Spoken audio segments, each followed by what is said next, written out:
या आप एकदम आप पीछे जा रहे हो, ठीक है। तो अपराइट पोजीशन से क्या होगा, जो आपका सेंटर ऑफ ग्रेविटी है, मतलब आपकी जो बॉडी का जो ग्रेविटी आपका बाहर जो खींच रही है वो सेंटर में रहेगा। आगे की तरफ भी भागोगे तो भी दिक्कत होगी, पीछे रहोगे तो भी दिक्कत होगी, ठीक है। बैलेंस में क्लाइंब कर रहा हूँ तो मैं आगे मूवमेंट कर रहा हूँ, तो मैं क्या कर रहा हूँ, अपना एक हाथ फ्री रख सकता हूँ। ये सही पोजीशन है रॉक पे क्लाइंब करने की। अगर मैं दोनों हाथ छोड़ दूं तो ये 3 पॉइंट कॉन्टेक्ट क्या हो जाएगा, वॉयलेट हो जाएगा। ये गलत है। दो हाथ नहीं छोड़ के मैं ऐसे क्लाइंब नहीं करूंगा। हर समय बॉडी के तीन पार्ट है ना वो रॉक के कॉन्टेक्ट में। अब मैं आगे मूवमेंट करूंगा, देखो ये देखो अभी भी है 3 पार्ट कॉन्टेक्ट में, 2 हाथ 1 पांव। तो ये हमेशा 3 पॉइंट कॉन्टेक्ट आपको मेंटेन करके रखना है, ठीक है। यहाँ पे आप नॉर्मली अपना पैर रख सकते हो, जैसे कि ये इस पे आप नॉर्मल सर क्या है खड़े हैं, तो उसको हम क्या बोलेंगे, ए नॉर्मल फुट होल्ड, जो कि एक छोटी सीढ़ी की तरह भी हो सकता है जिसमें मैं आराम से खड़ा हो जाऊं, इससे नॉर्मल फुट होल्ड। दूसरा टाइप इसमें आता है फ्रिक्शन फुट होल्ड, ठीक है। फ्रिक्शन से क्या समझते हैं आप बताइए, नीली टोपी। फ्रिक्शन क्या होती है? हाँ, घर्षण। तो जो होल्ड मैं अपने जूते के सोल से रॉक पे घर्षण करके बनाता हूँ वो है क्या है, फ्रिक्शन। ये देखो सर, यहाँ पे आपको कोई ऐसा होल्ड दिख रहा है? नहीं दिख रहा। सर ने क्या करा है, फ्रिक्शन, मतलब रॉक और जूते के बीच का जो घर्षण है उससे जो होल्ड बनता है उसको बोलते हैं फ्रिक्शन फुट होल्ड। ये है नॉर्मल टाइप के कुछ होल्ड्स। इसके अलावा भी कुछ होल्ड्स होते हैं जो लाइक अब कोई क्रैक है उसके अंदर आप अपना पैर रख सकते हैं, पकड़ सकते हो उसको। देखो जैसे सर ने यहाँ पे ये होल्ड पकड़ा, ये क्या है, नॉर्मल होल्ड। वहां पे देखिए ये लगा रहे हैं सर, ये नॉर्मल होल्ड है जहाँ पे आपका हाथ इजीली आ रहा है। अब आप किसी ऐसे रॉक पे चढ़ रहे हो जहाँ पे आपको नॉर्मल होल्ड नहीं मिल रहा है, तो उसके अलावा जो अन्य होल्ड आते हैं उसमें पहला होल्ड आता है पिंच होल्ड। पिंच होल्ड बोलते हैं उसको।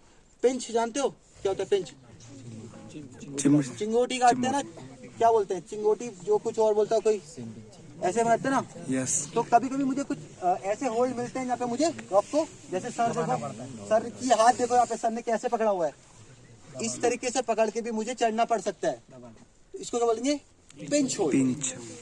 कभी कभी मुझे पिंच होल्ड से थोड़ा एक अच्छा होल्ड मिल जाता है जिसमें मैं इस होल्ड को पेंसिल या पेन की तरह पकड़ता हूँ, जैसे हम पेंसिल और पेन को पकड़ते हैं।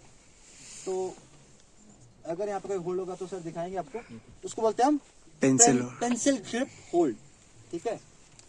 ये देखो सर ने वाले हाथ से देखो उधर, ऐसे ऐसे पेंसिल पकड़ते हैं वैसे पकड़ा हुआ है, तो ये हो गया पेंसिल ग्रिप होल्ड।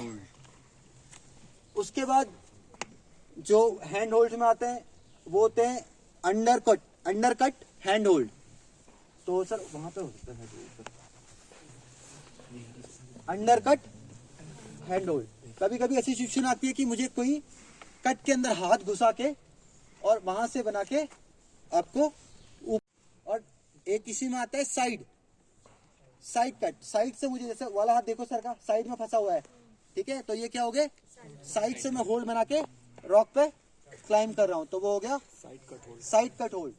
उसके अलावा एक बहुत इंपॉर्टेंट होल्ड है जो आपका यहाँ पे बहुत ज्यादा यूज होगा, उस होल्ड का नाम है pressure hold, hand pressure hold. अब देखो सर प्रेशर होल्ड कैसे बनाना है, कहीं रॉक पे चढ़ रहे हैं, देखो नीचे वाला हाथ देखो, वॉल के अगेंस्ट क्या कर रहे हैं, प्रेशर लगा रहे हैं वो, और उस प्रेशर के सारे सर ऊपर चढ़ रहे हैं, तो ये होगा hand pressure hold. Pressure hold बना रहा है, इसमें कोई रियल होल्ड नहीं है, लेकिन सर ने क्या किया, देखो दबाव बनाया है, प्रेशर मतलब दबाव, उस हाथ से सर ने दबाव बनाया है और उस दबाव के सहारे खुद को पुश किया और ऊपर चढ़ गए, ठीक है। उसके अलावा कुछ और भी होल्ड होते हैं, जैसे जो बहुत अच्छे होल्ड है जग होल्ड।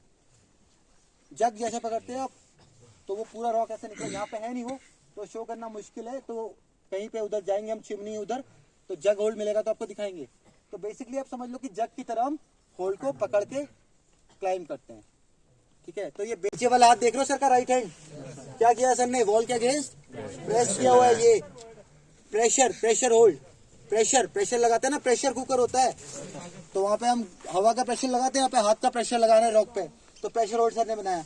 एक होल्ड हमारा रह गया था, वो है हैंड जैम होल्ड, इसको बोलते हैं हैंड जैम होल्ड। वो लगा के दिखाएंगे सर कैसे लगता है।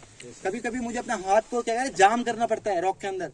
ये देखो सर ने अपना हाथ डाला, अंदर हाथ डाला और अंदर हाथ डाल के क्या कर रहा है, मुट्ठी बांध ली ऐसे, और हाथ क्या हो गया मेरा, जाम हो गया उसके अंदर, और उसके सहारे में क्लाइंब कर रहा हूँ।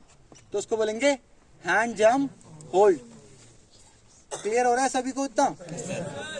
चलो ठीक है। उसके अलावा कुछ रॉक क्लाइंबिंग, एक तो हो गया आपने नॉर्मल बोल्डर में चढ़ाए आप, ठीक है। ये क्या है बेसिकली, जो उसको यहाँ पे बंदा चढ़ रहा है, मैं इस तरह से रहूंगा।